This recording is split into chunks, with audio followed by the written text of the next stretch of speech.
শ্বশুরবাড়ির থেকে 50,000 টাকা চেয়ে না পেয়ে স্ত্রীকে পেট্রোল ঢেলে জানে শেষ করার চেষ্টার অভিযোগ উঠল স্বামীর বিরুদ্ধে।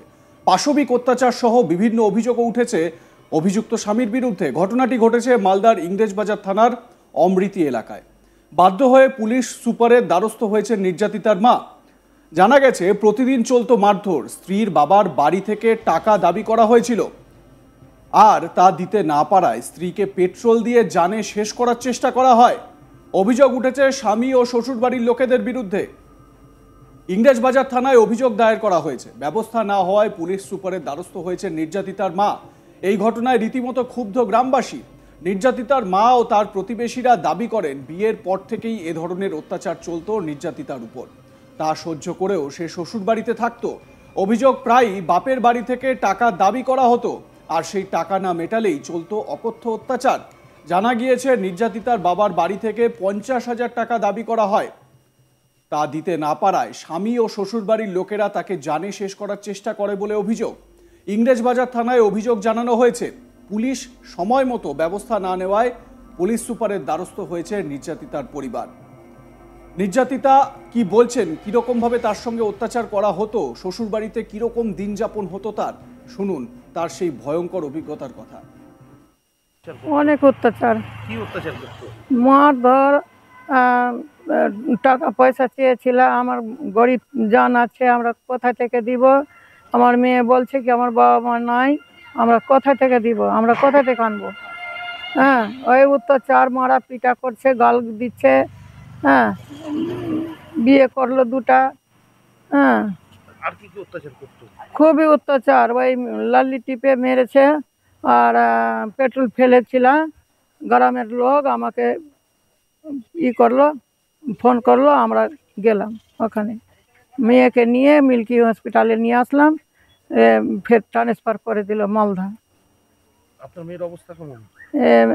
এখন ছিল, একটু হয়েছিল সুবিধা, মাঝকি 3 দিন হসপিটালে ছিল, মেডিকেলে। থানায় অভিযোগ করেছেন? করেছে। কিছু হয়েছে এখন অবধি? না, এখন অবধি কিছু হয়নি। কোথায় এসেছেন আপনারা? আমরা আসছে এসপির কাছে। কি চান আপনি? আমি চাইছি শাস্তি। বলছি কি কি অত্যাচার করতো আপনার মেয়ের উপরে? খুবই অত্যাচার, মারপিট, গালাগালি, লাল্লি টিপাটিপি, পেট্রোল ফেলে দিয়েছিল। আমার মেয়ে পেট্রোলটা এরকম ফেলে দিল, দিয়ে কি কি অত্যাচার করতো আপনার মেয়ের উপরে? কোনো ঘন্টা দেখতে চাই না। সব সময় জন্মরের মতন করছে। এবার আপনাদের শোনাবো নির্যাতিতার মা, তিনি কি অভিযোগ করছেন, শুনুন। ওই যে ওর স্বামী মারধর করছে, ওই মোহনপুরে বিয়ে হয়েছে, ইংলিশ বাজার থানায়।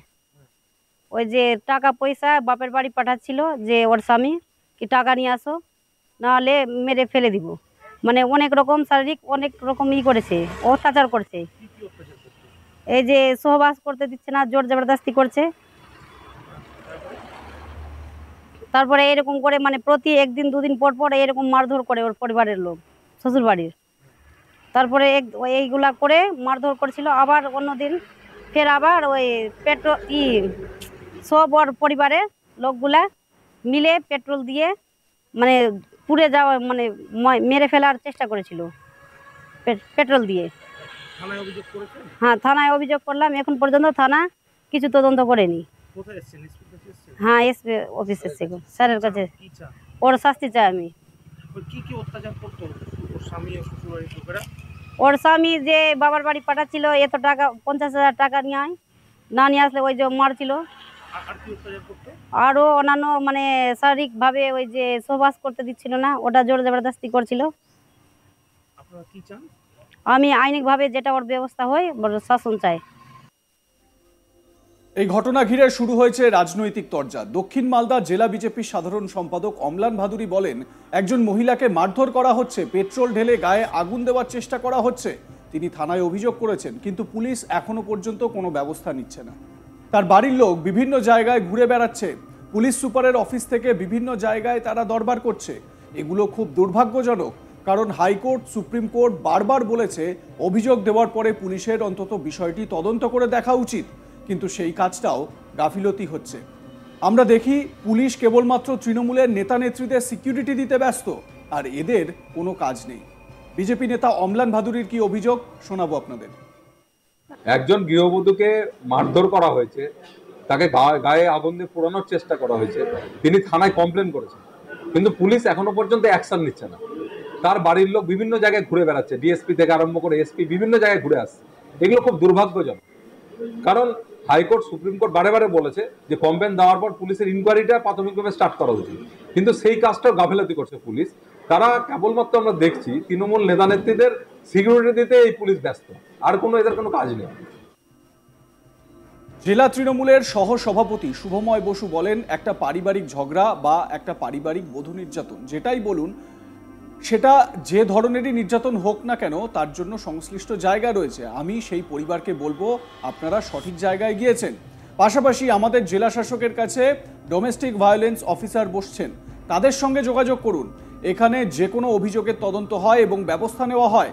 এটা পারিবারিক রোগ, এটা নিয়ে আইন শৃঙ্খলার অবনতি বলা যায় না। তৃণমূল নেতা কি বলছেন শুনুন। বিজেপির যে কোনো অভিযোগের জবাব দেওয়াটা আমাদের কর্তব্যের মধ্যে পড়ে না। একটা পারিবারিক ঝগড়া বা পারিবারিক নির্যাতন বা বধূ নির্যাতন যেটাই বলুন, সেটা যে টাইপেরই নির্যাতন হোক, তার জন্য সংশ্লিষ্ট জায়গা রয়েছে। আমি সেই পরিবারকে বলবো, নির্যাতিতা পরিবারকে বলবো, আপনি সঠিক জায়গায় গেছেন। পাশাপাশি আমাদের ডিস্ট্রিক্ট ম্যাজিস্ট্রেটের ওখানে ডোমেস্টিক ভায়োলেন্স অফিসার বসছেন, তাদের সঙ্গে যোগাযোগ করুন। আর এখানে যে কোনো অভিযোগের তদন্ত হয় এবং ব্যবস্থা নেওয়া হয়। আর এগুলো হচ্ছে পারিবারিক হিংসা, এটা একটা সামাজিক রোগ, এটা নিয়ে আইন শৃঙ্খলার অবনতির কথা বলা যায় না। পারিবারিক নির্যাতন বা বধূ নির্যাতনের মতন যে ঘটনা, সেই ঘটনাতেও রাজনীতির রং লেগে গেল। মালদায় এক গৃহবধূর এরকম নির্যাতনের ঘটনাকে সামনে রেখে পুলিশের নিষ্ক্রিয়তার অভিযোগ উঠছে। প্রশ্ন হচ্ছে যে পুলিশকে অভিযোগ জানানোর পরেও স্থানীয় থানা কেন ব্যবস্থা নেয়নি? প্রাথমিক যে তদন্তগুলো করা উচিত সেই তদন্তগুলো কেন করেনি পুলিশ? এবং নির্দিষ্ট যে ধারাগুলো রয়েছে বিএনএসের, সেই ধারাগুলো অনুযায়ী পুলিশ তো প্রাথমিক যে তদন্ত সেই তদন্তটুকু করবে। যেখানে উচ্চ আদালত, শীর্ষ আদালতের নির্দেশ রয়েছে, হাইকোর্ট সুপ্রিম কোর্টের স্পষ্ট নির্দেশ রয়েছে যে কোনো অভিযোগের ক্ষেত্রে প্রাথমিক যে তদন্ত সেই তদন্ত করা দরকার এবং সেটা করতে হবে। পুলিশ সেটা কেন করলো না, প্রশ্ন এখানে ওঠে। যদিও এই ঘটনায় রাজনৈতিক রং লাগাও ঠিক নয়। আপনাদের মতামত কি জানাতে ভুলবেন না। দেখতে থাকুন আজ তাক বাংলা, সাবস্ক্রাইব করুন আমাদের ইউটিউব চ্যানেলটি, বেল আইকন প্রেস করুন নোটিফিকেশন পেতে।